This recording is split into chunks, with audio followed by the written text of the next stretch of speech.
Hi at welcome sa channel. Today mag-unbox ako ng isang mamahaling package from Lazada. Nabili ko ito from DigiServe at ito ang pinakamahal kong nabili from Lazada so far. Nagkakahalaga ito ng 95,000 pesos. So yeah, wala na talagang laman yung wallet ko.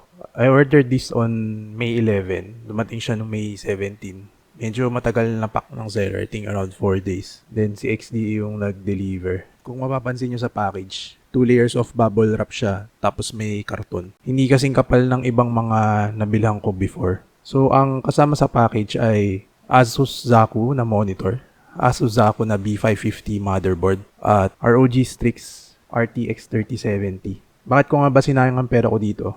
1. Dahil gusto ko ng high refresh rate monitor at maganda ang ratings ng base model nito sa rtings.com. 2. Gusto ko yung RTX 3070.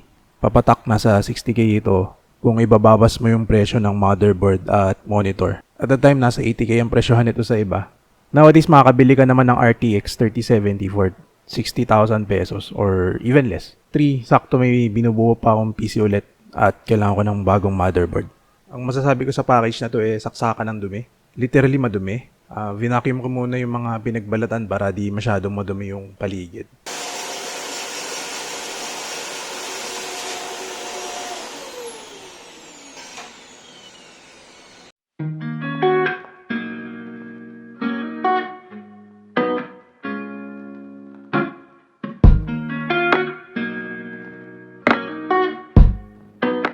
So for the monitor, ang kasama ay USB-A to B cable, power brick, power cord na 2-prong pero may nakalawit for the ground, DP cable, HDMI cable, manual at saka stickers para idikit sa likod.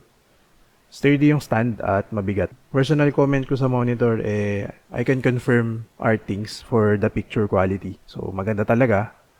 Pero yung speaker, tunog lata. This is easily the worst monitor speaker that I've had. If you want this monitor, be sure to buy an external speaker. Also, sayang yung design dahil 99.99% of the time, nakatalikod sa yung monitor. So, unless ang setup mo sa bahay hindi against the wall, yung design hindi talaga siya magi-stand out. So, sana ginawang pula na lang din ni Asus yung stand or nilagyan ng mas maraming details para mukhang Zaku rin kahit nakaharap sa yung monitor.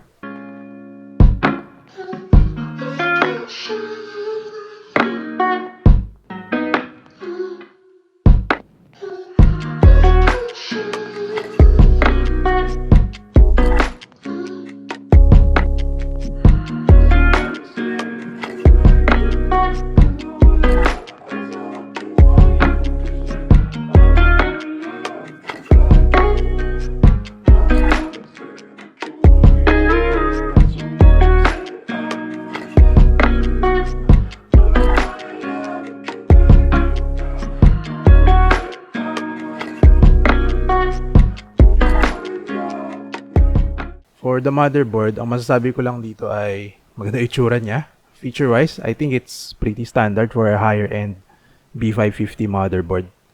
May built-in Wi-Fi, madaming USB ports, good-looking heatsink, isang PCIe X16 lane, isang PCIe X4 na lane, pero size niya ay X16, isang PCIe X1 lane at dalawang M.2 slots. Supports Ryzen 5000 series and a few older generation Ryzen. With BIOS update, kaya rin ito yung mga 5000 series na EPU. To be honest, pangalawang Asus Zaku motherboard ko na ito since laging binabundle ng mga sellers ang Zaku motherboard para mabenta nila.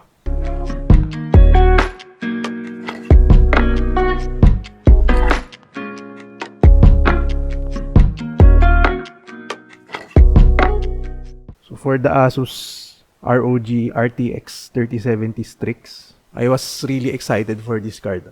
Kakaiba yung box versus iba dahil pag kabukas mo, nakabungad agad yung GPU instead of the foam. May mga kasamang accessories din na di mo naman talaga kailangan. This also 2.9 slot graphics card. Bukod doon, medyo mataas din siya. It barely fits sa M80X case ko. Kung bibili kayo nito, be sure to double check yung dimensions kung kakasya ba talaga sa case nyo. And especially lalo na sa mga ITX case, no? Performance-wise, this is what you'd expect from a 3070.